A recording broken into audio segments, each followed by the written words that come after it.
Well, here at the White House, it feels like the first day of the presidency all over again. Essentially, the Mueller report, the investigation has been hanging over this White House almost since day one. And the fact that, even though it's just a letter, an interpretation from the Attorney General on this report that essentially said there was no collusion, that there was not a crime when it comes to obstruction of justice, although there may be something for the president to answer to, has really geared this White House into feeling very, very positive about the report and also the future. Let's listen to the president.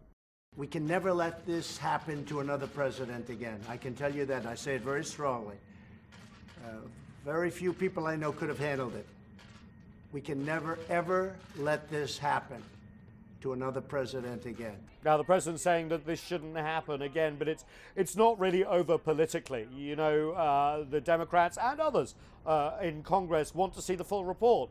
They're not going to rely on the statement of the Attorney General, who was appointed by the Trump administration to basically interpret this report for them. They've talked about having the report or the underlying evidence. Robert Mueller, potentially, the special counsel coming in front of them, the Attorney General, more and more, and as well as other investigations. Let's listen to one of the key Democrats. We're going to move forward with our investigations of obstruction of justice, abuses of power, corruption, to defend the rule of law, which is our job.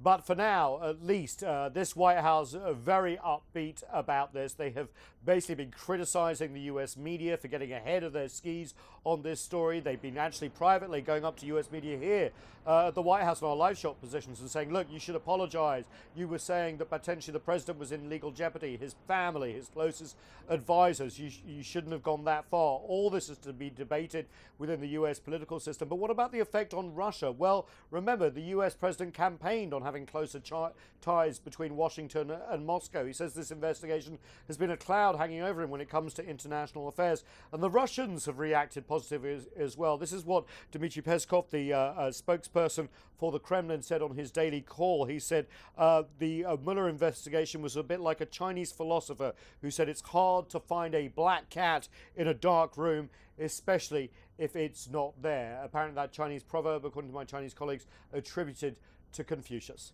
Nathan King, CGTN at the White House.